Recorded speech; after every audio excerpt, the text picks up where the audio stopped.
Todos os anos as cenas se repetem. Inundações, desabamentos, mortes e centenas de famílias desabrigadas. Com a intensidade e frequência dos fenômenos naturais, chegamos até a pensar que os desabamentos e mortes pertencem à natureza, com a sua repetição constante, como se fossem as estações do ano. É possível atenuar as tragédias que se repetem anualmente, mapeando as áreas de risco e recolocando as famílias em perigo. Mas será que isso é suficiente? As causas das tragédias passam pelos sérios problemas urbanísticos e de habitação que a quase totalidade das cidades brasileiras vivencia, além das desigualdades sociais e dos impactos ambientais que são consequência do modo de vida moderno. Como todas as questões relacionadas à sustentabilidade que temos debatido no programa Capital Natural, desde a nossa estreia, todos esses elementos estão interligados. As soluções para essa questão, portanto, passam pelo conhecimento, a conscientização e o combate dessas causas. Para debater essas possíveis soluções, convidamos a urbanista Hermínia Maricato, professora de pós-graduação da Faculdade de Arquitetura e Urbanismo da USP, e o geólogo Eduardo Soares de Macedo, pesquisador do Laboratório de Riscos Ambientais do Instituto de Pesquisas Tecnológicas. Hermínia, o governo disse em 2011 que existiam 5 milhões de pessoas em risco em 500 áreas e que havia também 300 novas áreas suscetíveis de inundação. No entanto, o projeto da Casa Civil, o projeto de controle de risco da Casa Civil, falava em 800 mil.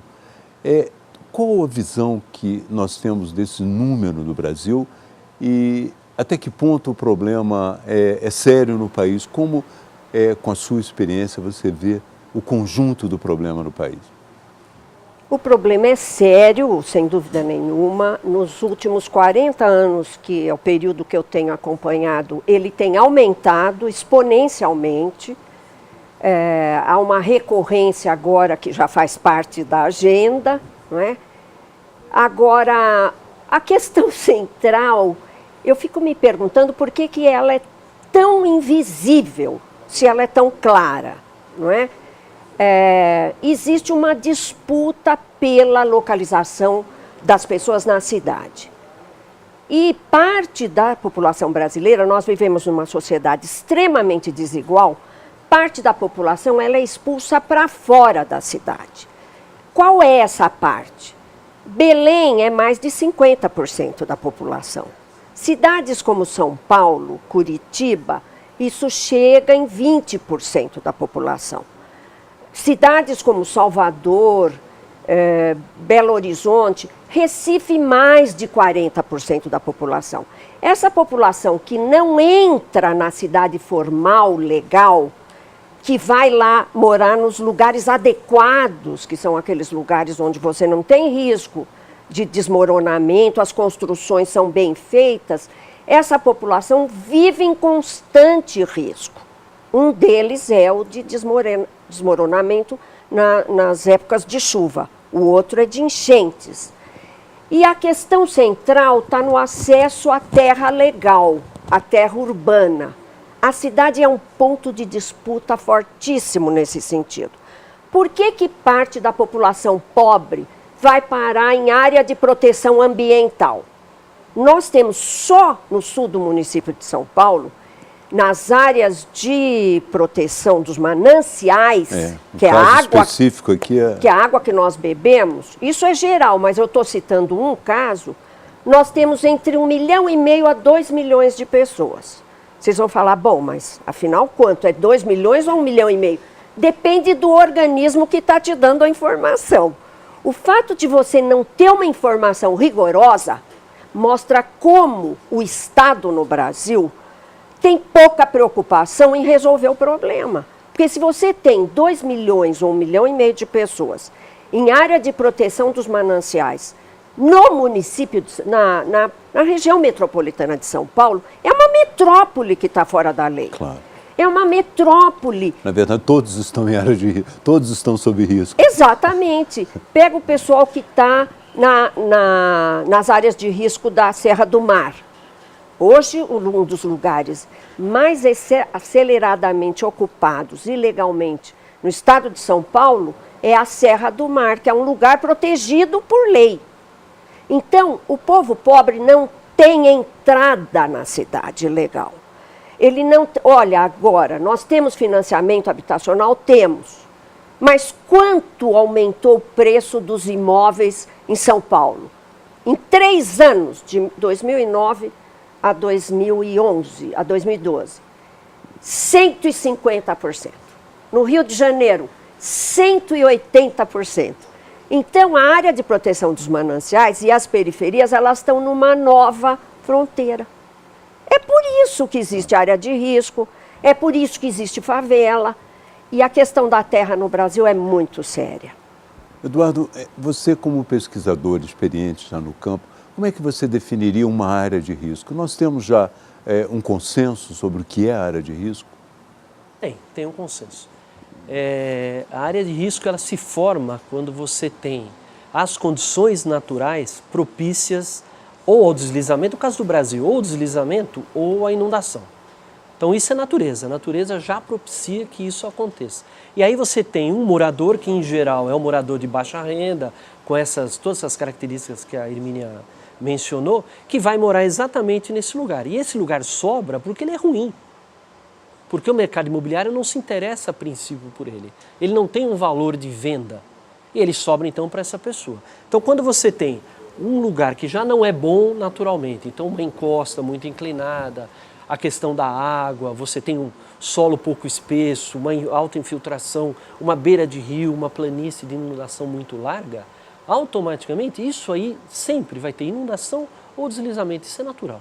A pessoa vem e ocupa esse espaço e ocupa sempre de uma forma ruim tecnicamente, porque ela não tem dinheiro para fazer um projeto, para contratar um engenheiro e para fazer uma casa muito boa.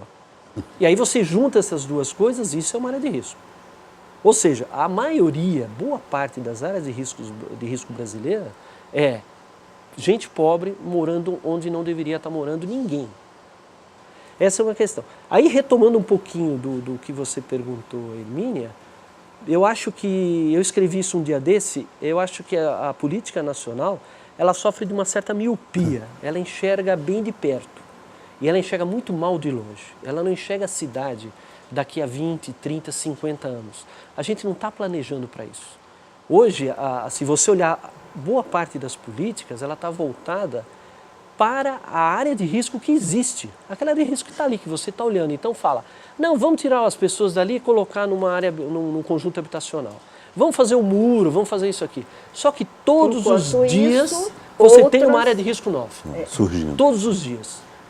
Nós trabalhamos em São Paulo no começo da década de 90, quando a professora estava na administração. Vocês usam satélite também, o mapeamento por satélite?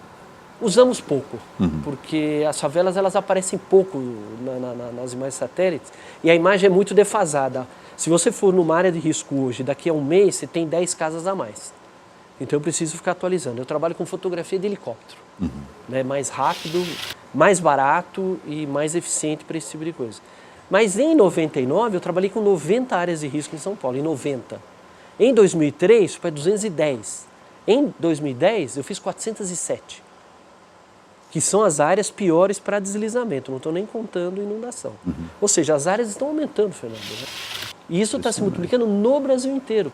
Vamos para o nosso primeiro intervalo. Na volta, vamos nos aprofundar no enfrentamento dos problemas das áreas de risco e desastres ambientais. Fique agora com as manchetes do dia no Band News.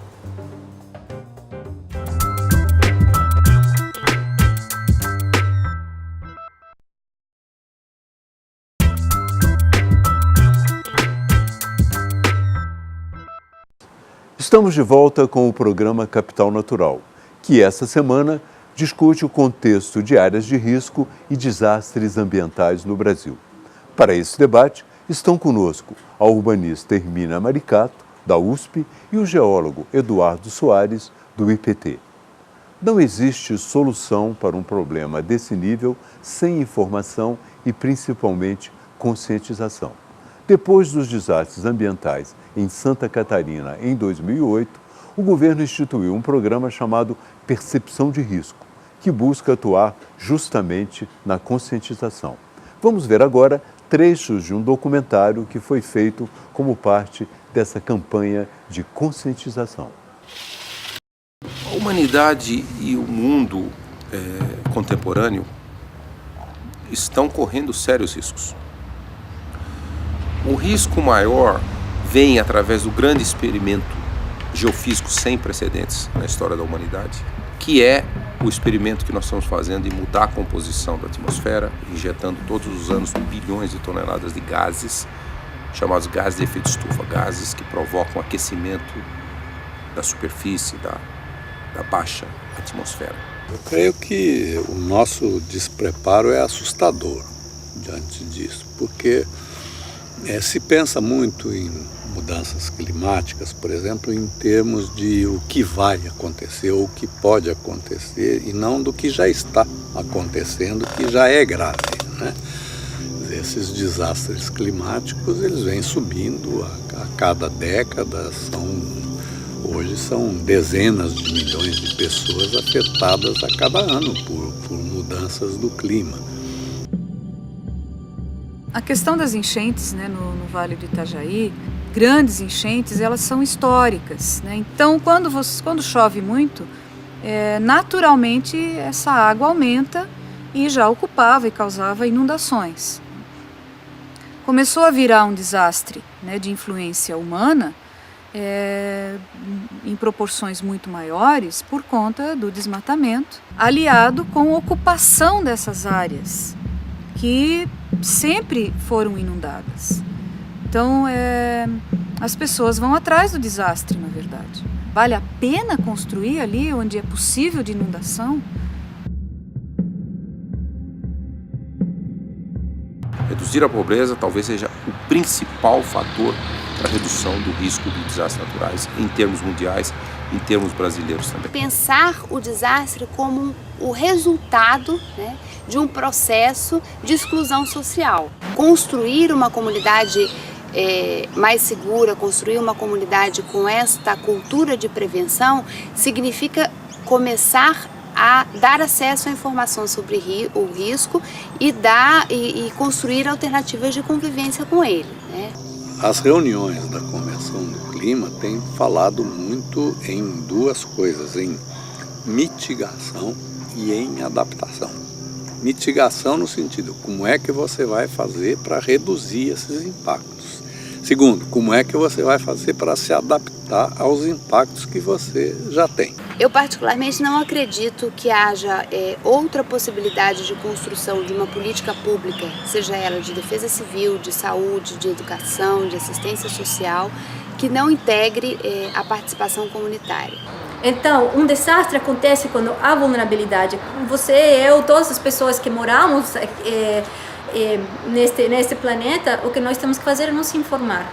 Isso não acontecerá sem a participação da sociedade. Então, eu diria que a tarefa fundamental nesse momento é informar a sociedade para que ela assuma o lugar que ela tem que assumir. Nós precisamos, no planeta, de uma grande transformação cultural, ética também. Portanto, a educação das crianças para viver nesse novo mundo é fundamental. É educando as crianças para entender como o homem contemporâneo deve enxergar o ambiente, enxergar a natureza, enxergar o que ele está fazendo com o ambiente global. Quais riscos nós estamos colocando para o planeta e como responder a esses riscos, como se adaptar da melhor forma possível, como reduzir o risco futuro. Isso é uma tarefa muito importante que nós temos que transmitir de uma forma muito efetiva para as gerações futuras. Eduardo, uma das questões que surgiram agora e são muito importantes, é muito importante, é o fato de que uma ONG, a Contas Abertas, anunciou que o governo deixou de aplicar 70% dos recursos destinados à prevenção e também preparação para a defesa nos desastres. Na verdade, o governo afirma que não há projetos dos municípios e dos estados. Por isso é que dos 500 milhões, nem todos apenas, dos 500 milhões, apenas 155 foram utilizados. Será que é isso mesmo? É a falta de projetos o ponto central da inação em muitos lugares do Brasil? Acho que é um dos pontos. Efetivamente, se o sistema nacional, que é a prefeitura é a tomadora do dinheiro e a prefeitura monta os documentos para isso vai ser verdade, porque efetivamente as equipes de prefeitura são muito mal preparadas para isso. Né? Você não tem gente para preencher aquele monte de documentos, isso é verdade. Uma outra coisa é a imensa burocracia para se conseguir alguma coisa. Tudo bem que você tem todas as leis de proteção do dinheiro público, ninguém é contra isso. Mas para que você consiga colocar a mão em um dinheiro que está lá, que venha para você e você faça todas as licitações possíveis, os prazos legais, o tempo que você leva para isso é enorme, Gabeira. E quando você manda um documento, ele é analisado por tantas instâncias que ele vem anos depois. Hermínia, você concorda que existe esse impasse, né? Porque de 500 milhões, poder utilizar apenas 155 é muito pouco para as necessidades. Os 500 milhões ainda já são pouco. Pouquíssimo. Agora, qual é a saída para esse impasse, além de desburocratizar? Nós podemos caminhar, por exemplo, para a iniciativa privada, para os movimentos populares, por onde buscar uma saída? Tá. Olha, em primeiro lugar, como eu estava dizendo, a gente costuma ver muito o governo federal e ver pouco. A Constituição de 88, ela deu muito poder aos municípios. Então, uso e ocupação do solo, nós estamos falando exatamente disso, é uma questão local, não é? Quem é que deixou, por exemplo, a população se instalar em área de proteção dos mananciais? Se num bairro rico você vai construir alguma coisinha fora da lei, o fiscal está lá. Se nos mananciais aparece um bairro, não tem fiscalização. Então, você tem problemas que são muito grandes, que é esse. É o uso e o controle do solo.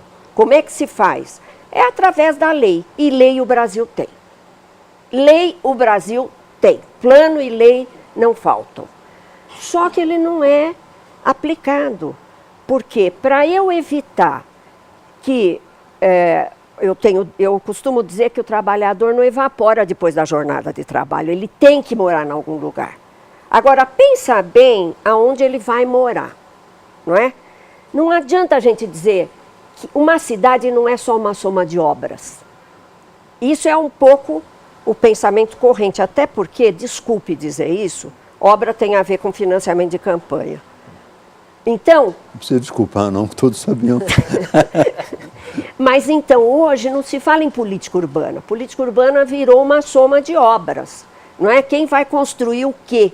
Então, essa questão aí, da área de risco, ela está vendo só como uma soma de obras. Mas não é uma questão de eu definir, fiscalizar, orientar o uso e ocupação do solo. Então, o que nós precisamos eu concordo, nós temos já competência técnica, o IPT tem essa competência, já desenvolveu, não é? As prefeituras não estão preparadas, a burocracia para pegar dinheiro é exagerada, muita gente acha que tem muita corrupção porque falta fiscalização, não falta, você tem Tribunal de Contas da União, você tem Tribunal de Contas do Estado, você tem CPIs, você tem SEIs, você tem sindicâncias internas. Olha, esse país tem uma vasta arsenal de instrumentos de fiscalização. Mas não é isso que resolve. O que resolve é democracia. Isso, sem dúvida, transparência, acompanhar, o povo acompanhar, não é? E ultimamente eu tenho pensado que falta escolaridade também, escolaridade não no sentido que ela tem aumentado, mas informação. Por exemplo, você não encontra esse debate numa novela das 8. Educar também a pessoa que vai, né, para ela contribuir Isso aí, na fiscalização. Isso aí. Essa é a melhor mesmo. Porque a burocracia ela vai acabar no momento que essa população ela tiver o mesmo papel que você vê a população da Suíça. É. Agora, eu gostaria de fazer agora uma pergunta mais delicada sobre as pessoas que já estão em áreas de risco e que, por uma razão ou outra, ou se recusam a sair ou não podem sair. Recentemente, no Rio, houve essa situação e de Roma, a presidente disse, olha, precisamos de medidas mais drásticas. E a sensação que a gente tem ao falar com as pessoas é que elas não só hesitam em sair, como não confiam que saindo dali elas vão ter um amparo do governo. Como é que vocês veem isso? Com razão. O que a história diz? A história diz que o governo, depois que tira o sujeito Ele... e o jornalista vira as costas, ele está abandonado. Ele vai para um abrigo, dorme no chão durante 2, 3, 5 dias. Ele é muito caro, né? Um abrigo é uma coisa muito cara. Depois ele é mandado ou para casa de parente, casa de amigo, ou vire-se. Em São Paulo, eles dão 300 ou 400 reais por mês para alugar uma casa. É um aluguel social, que é 400 reais nas metrópoles. É generalizado. É ridículo, né? Em São Paulo, você não aluga nem barraco na favela. O barraco na favela começa em 500 ou 600, com 12 metros quadrados. Ou seja, você tira o sujeito, às vezes, da casa dele, de alvenaria coberta direitinho, e joga ele num barraco de favela pior, numa área de risco também. Então, as pessoas não saem... Porque elas sabem. Porque sabem que não vai dar em nada. Mas você tem que lembrar uma coisa que eu acho muito importante. Qual é, aí pensando na população afetada, nas populações mais pobres, quais são as prioridades da vida dessa pessoa, do dia a dia dela? Com o dinheiro que ela ganha, com aquele salário mínimo, com R$1.000. Ela tem outras prioridades mais importantes do que a casa dela. E aí talvez explique por que ela não ligue muito para isso na hora que ela tem que decidir. Ela tem muito mais, ela tem uma necessidade primeira, que é a alimentação. Ela precisa fazer compras no supermercado, ela precisa se vestir, ela precisa do transporte.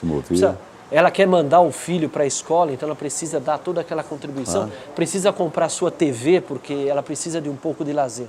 O dinheiro que sobra para habitação é zero no final da história. Então, isso não está na conta dela e não está na lista de prioridades da vida dela. Isso, efetivamente, tem que ser fornecido pelo Estado. E aí isso não está acontecendo, por toda essa demora. Hoje, uma casa, uma unidade do apartamento do Minha Casa Minha Vida, está R$100.000 em São Paulo, o custo dela. R$100.000. Então, Emília, como é que você São faz? Paulo está falando? Onde você achou isso que eu vou comprar? Para custar. Não, você está falando do preço de... Não é para te vender, não. Para te vender, você pode dobrar isso. Vamos para um último intervalo e na volta continuaremos as perspectivas do tema e os chamados eventos climáticos extremos. Fique agora com as notícias do dia na Band News.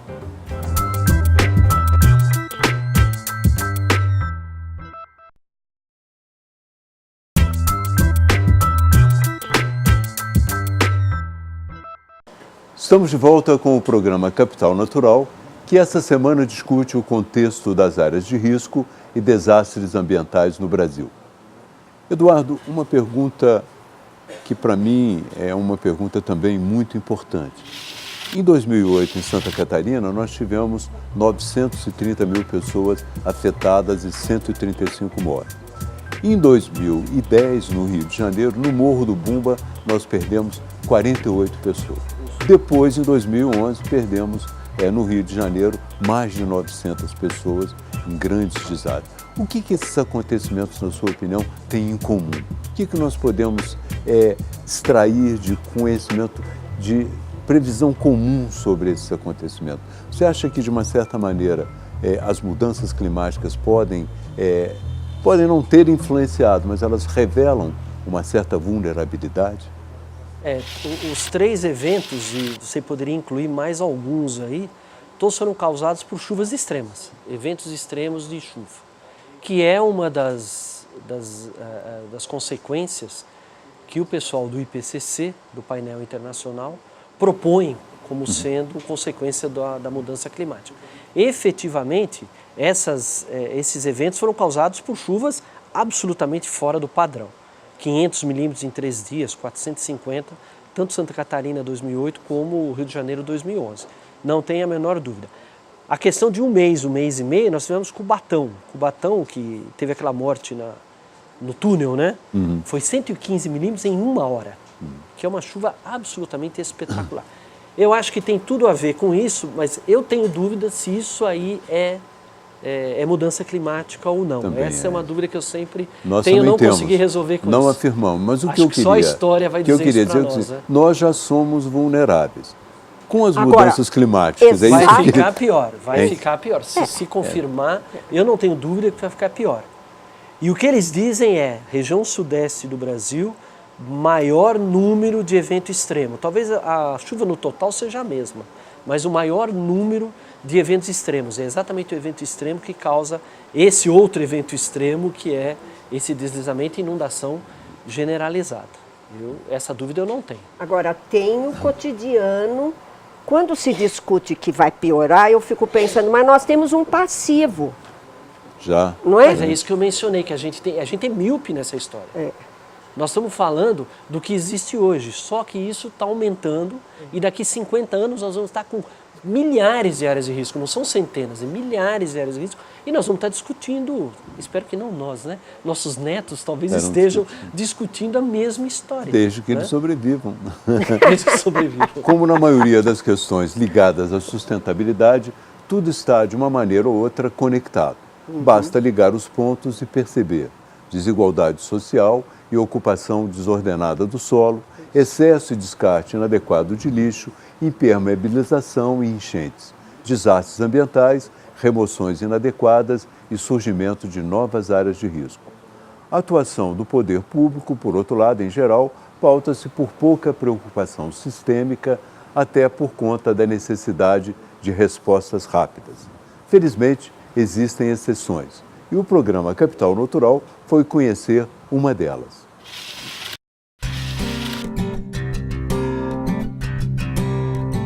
O programa é um trabalho que é feito por várias secretarias, que é um trabalho de recuperação ambiental das áreas de risco do Parque Estadual da Serra do Mar, que está removendo famílias de dentro do parque, de área de risco, para esses conjuntos que a gente está vendo aqui.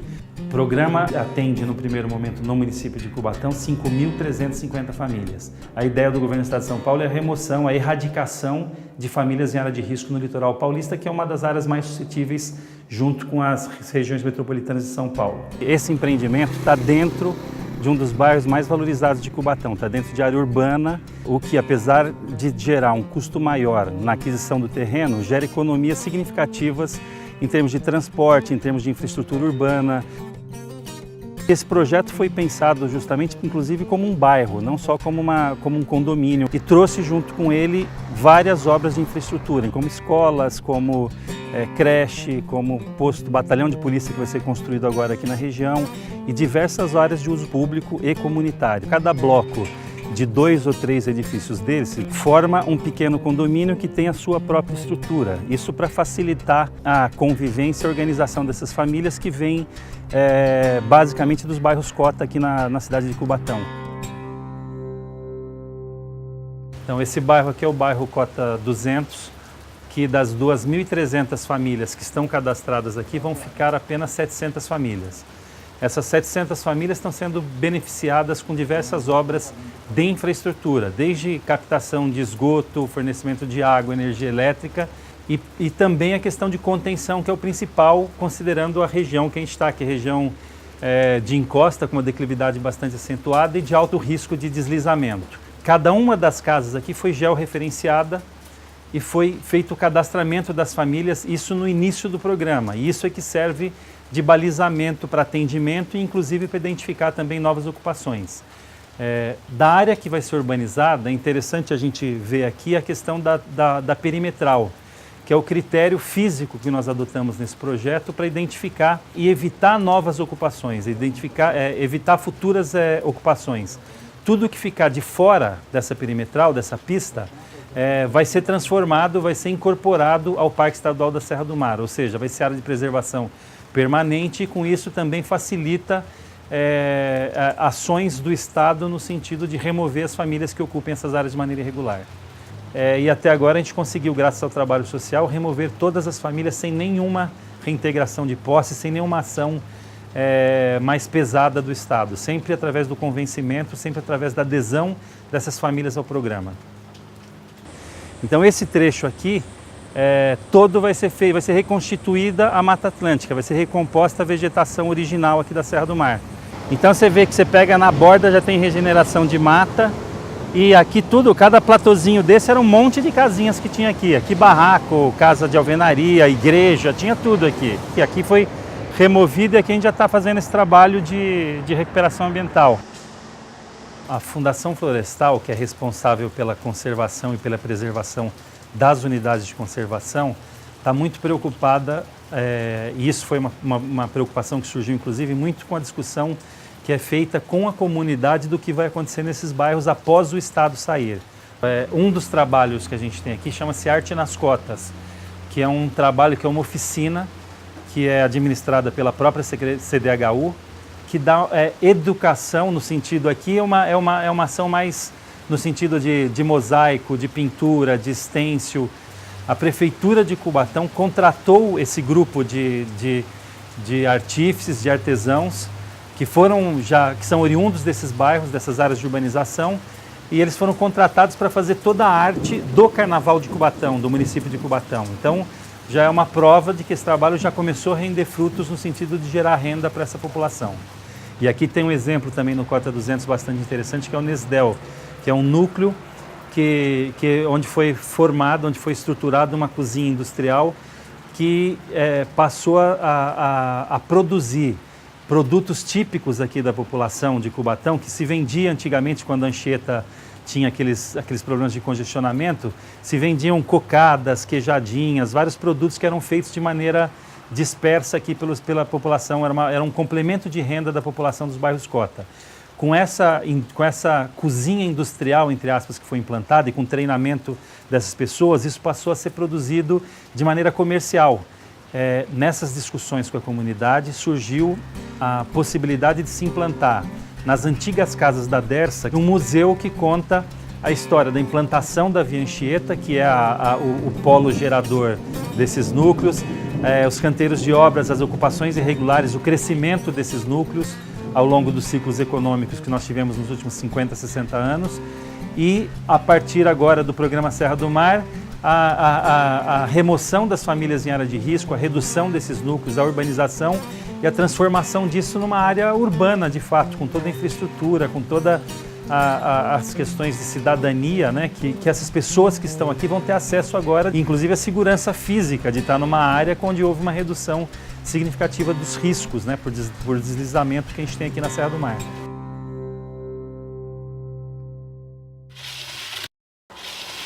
Eduardo, esse VT foi produzido antes das chuvas que causaram muitos danos, mas as pessoas que estavam envolvidas no projeto demonstravam muito orgulho de estar participando nisso. Como é que você vê esse tipo de projeto? O que é preciso fazer mais nesse campo? Esse projeto é um bom exemplo do que você acaba tendo que fazer na verdade, né? Eram bairros muito antigos com milhares de moradias.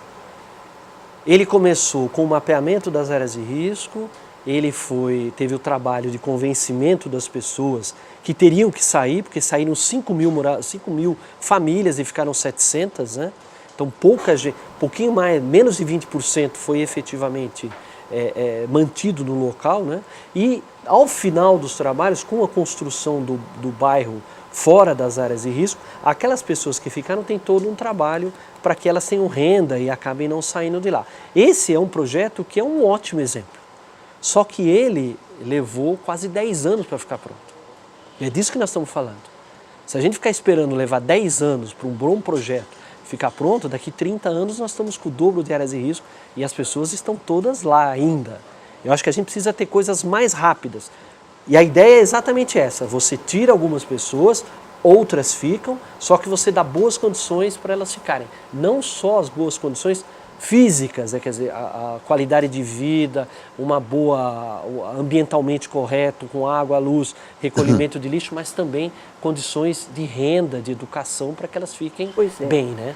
Veja como custa caro deixar ocupar de forma inadequada. Esse projeto começou com 300 milhões de orçamento. há uns bons anos atrás. 300. Então dá para ter uma ideia de quanto está custando para a sociedade deixar ter ocupado isso. Tá certo, foi ocupado nos anos 40 na construção da Anchieta, mas efetivamente isso aqui se repete pelo Brasil inteiro. O programa Capital Natural fica por aqui. Agradeço a presença dos nossos convidados, a urbanista Hermínia Maricato, professora de pós-graduação da Faculdade de Arquitetura e Urbanismo da USP, e o geólogo Eduardo Soares de Macedo, pesquisador do Laboratório de Riscos Ambientais do Instituto de Pesquisas Tecnológicas. Queremos saber o que você achou do programa. Acesse e curte a nossa página no Facebook. Conecte-se com a gente. Eu sou Fernando Gabeira.